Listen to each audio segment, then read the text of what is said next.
नमस्कार। बीएड प्रथम वर्ष विषय हमारा पाठ्यक्रम से परिभाषा, जिसके अंतर्गत कि हमारा जो टॉपिक जो था अलग अलग तरह के पाठों का पठन। आज हम उसी को कंटिन्यू करेंगे कि अलग अलग तरह के पाठों का पठन विद्यार्थियों को क्यों करवाया जाता है, वो किस प्रकार की समझ विकसित करने हेतु तो विद्यार्थियों के पाठ्यक्रम में उसका समावेश होता है। तो हम लोग कहानी को पढ़ चुके हैं, उपन्यास का होता है, कविताएं उसके अंतर्गत दी गई होती है। आज उसी संबंधित अन्य पाठों के बारे में हम लोग यहाँ पर चर्चा करने वाले हैं। तो पहला है इसी के अंतर्गत खबर एवं लेख। खबर एवं लेख। अब जो खबर है वो समाचार पत्र द्वारा हमें प्राप्त होती है। हम लोग देखते हैं समाचारों के अंतर्गत विभिन्न प्रकार की खबरें दी होती है। अगर विद्यार्थियों के अंतर्गत अखबार पढ़ने की रुचि विकसित हो जाती है तो विभिन्न प्रकार की खबरों को पढ़ते हैं तथा उससे संबंधित जो अनुभव होते हैं उनको ग्रहण करते हैं। पठन के अंदर ये अनुभव बहुत काम आते हैं। और पहली बात तो अगर हम कहें कि हम लोग पढ़ना और लिखना वाली जो इकाई पढ़ रहे हैं तो पठन यानी पढ़ना।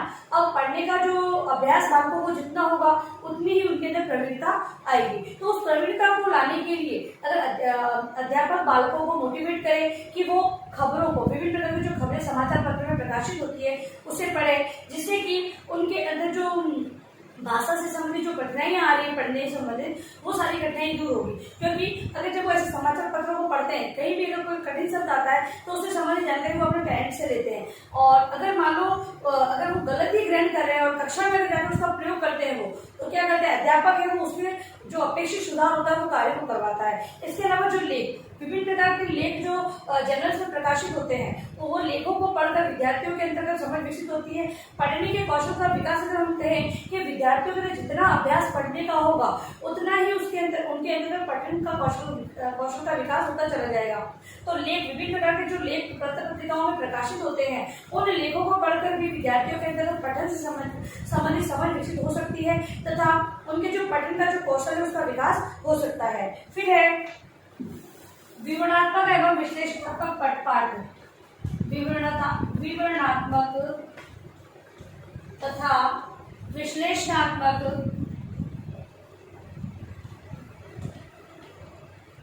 पाठ्य। अब जो विवरणात्मक और विश्लेषणात्मक पाठ है इसके अंतर्गत क्या चीजें होती है तो कहीं भी किसी भी व्यक्ति ने कोई अगर मान लो घटना या किसी भी चीज को देखा है तो वो क्या करता है वो अपने अनुसार उसका वर्णन कर देता है।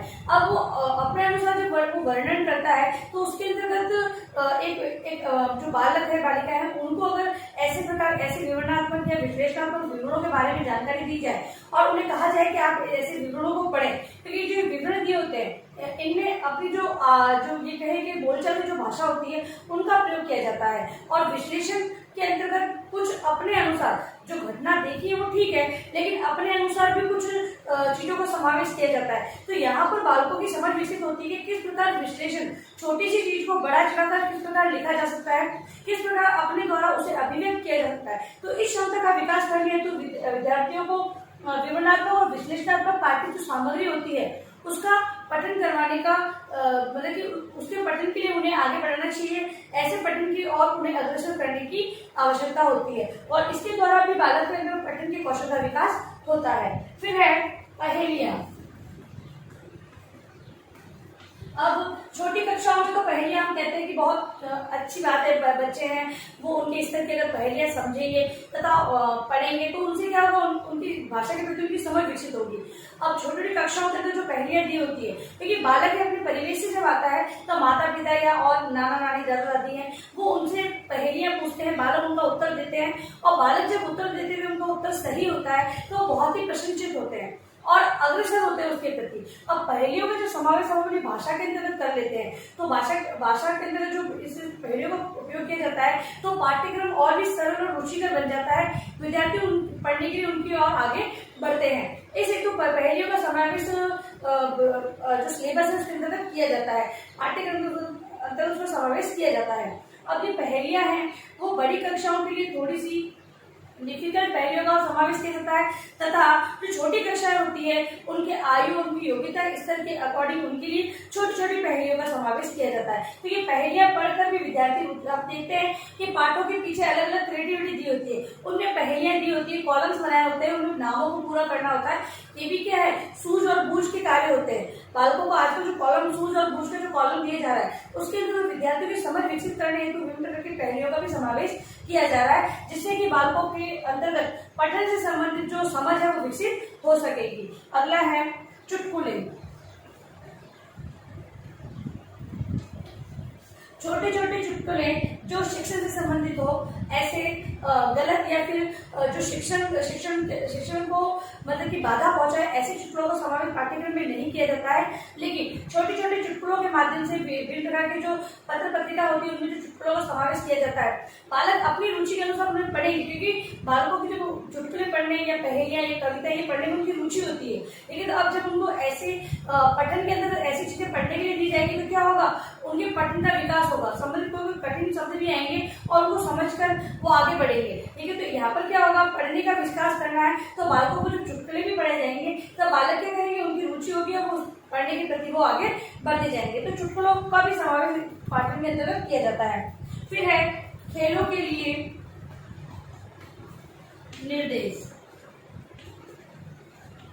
खेलों के लिए निर्देश, जिन बालकों की खेलों में रुचि होती है, आजकल हम देखते हैं कि बालक है उनमें सृजनात्मकता बहुत सारी छिपी हुई है। अध्यापक है अब विभिन्न प्रकार की गतिविधियों के माध्यम से उन्हें बाहर निकालते हैं। और खेलकूद तो ऐसी चीज है जो किसी भी बालक, कोई बालक ऐसा नहीं है जिसे पसंद नहीं है, सभी को पसंद होती है। अब खेलकूद करने से पूर्व उनके नियमों को जानना बहुत ही आवश्यक होता है। तो ऐसे जो नियम होते हैं विद्यार्थियों को जो बताए जाते हैं, खेलना जरूरी है, खेल उनकी पसंद है और खेलना है तो नियम को जानना जरूरी है। और जब नियमों का पठन उन्हें करवाया जाएगा तो क्या होगा कि वो सही प्रकार से जानेंगे समझेंगे। अब पढ़ना उन्होंने पढ़ लिया और हम चाहते थे कि वो पढ़े, उनकी पढ़ने से संबंधित समझ विकसित हो। अब उन्हें भले नियम पढ़ाए या चुटकुले पढ़ाए, लेकिन पठन से संबंधित उन्हें आगे बढ़ाया है, एक तरह से एक स्टेप उनकी आगे बढ़ी है। तो ये कह सकते हैं हम कि जो खेलों के निर्देश जो दिए होते हैं लिखित रूप में, उसे पढ़ाकर भी हम पठन का विकास कर सकते हैं। इसके अलावा लोक कथाएं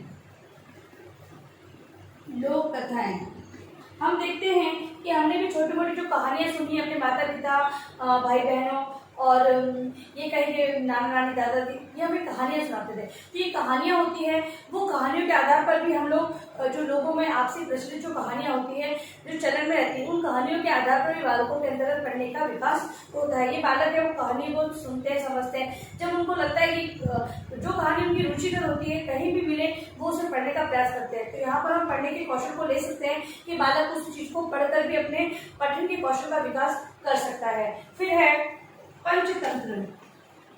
पंचतंत्र में कहानियों का जो समाहार है, उन कहानियों जो शिक्षाप्रद कहानी है उनके आधार पर भी हम लोग ये कह सकते हैं कि बालकों के अंदर जब रुचि विकसित हो जाती है कहानी पढ़ने की, तो पंचतंत्र में निहित जो कहानियां हैं उनको पढ़कर उनकी शिक्षा को वो ग्रहण करते हैं।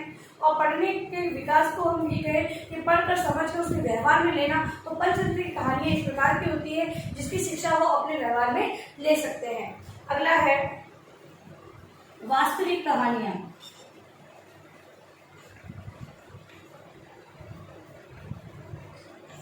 वास्तविक कहानियों की बात करें तो कुछ एक कहानियां ऐसी होती है कि जो वास्तविक जीवन से जुड़ी होती हैं, उन्हीं पर आधारित ये कहानियां बनाई जाती हैं। और इन कहानियों को क्योंकि वास्तविक बालक है वो ये कहें कि उनके सामने अगर हम ये कहें कि कोई जो अनहोनी बात अगर हम करते हैं तो वो उसको समझ नहीं पाते, लेकिन जो उनके समझ हो रहा है प्रत्यक्ष रूप में जिस चीज को वो देख रहे हैं तो उस चीज को देखकर उनकी समझ ज्यादा विकसित होती है। तो बालक जब इन चीजों को देखते हैं तो वो ज्यादा ज्ञान को ग्रहण करते हैं। तो कहने का तात्पर्य यह है कि जो वास्तविक कहानियां आसपास के वातावरण संबंधित उस प्रकार की जो वातावरण को लिया जाए, प्राकृतिक चित्रण उस प्रकार का लिया जाए, वेशभूषा उस प्रकार की ली जाए, कहानी के अंदर जो समावेश किया जा रहा है। अगर मान लो अगर कोई हॉस्पिटल का वर्णन किया जा रहा है कि हॉस्पिटल का माहौल इस प्रकार का था, तो हॉस्पिटल में नर्स भी उसी प्रकार की, नर्स का भी आपको परिचय देना होगा, हॉस्पिटल से संबंधित जो सामग्रियां होती है उनका भी देना होगा, उपलब्ध संसाधनों की भी उसी प्रकार की चित्रण करना होगा।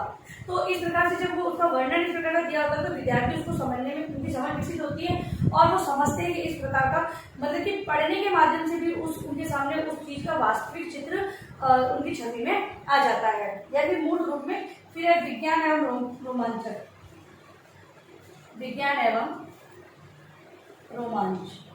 विज्ञान और रोमांच विज्ञान है जो किसी भी चीज पर प्रयोग पर बल देता है और तथा उसी पर आधारित जो उसका जो रिजल्ट होता है उसको वो प्रदान करता है। तो विज्ञान पर आधारित, विज्ञान से संबंधित जो कथन होते हैं, तथ्य होते हैं, हम ये कहें कि भारत अगर विज्ञान की बात करें भाषा के अंदर, तो मानक भाषा का प्रयोग या व्याकरण निष्ठ नियमों की बात हम कर सकते हैं कि जो भाषा बालक आपस में प्रयोग में ले रहा है उन्हें ये ज्ञात नहीं कि संज्ञा होती क्या है, और संज्ञा को हमेशा प्रयोग में ले रहा है, बात कर रहा है, आपसे बात कर रहा है तो संज्ञा का प्रयोग कर रहा है, हर चीज वस्तु स्थानों के नाम को ले रहा है, लेकिन उसे ये ज्ञात नहीं कि संज्ञा है। तो व्याकरण है, विज्ञान है, वो इस बात को सिद्ध करता है कि ये चीज नियमों के अनुसार ये है। तो व्याकरण का अगर उसे ज्ञान प्राप्त करना है और जब उसे पढ़ना है तो व्याकरण निष्ठ भाषा का प्रयोग तो करना ही होगा।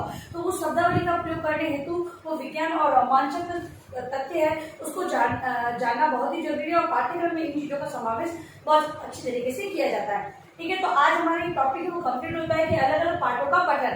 ठीक है, अब लिखिए अपना गृह कार्य।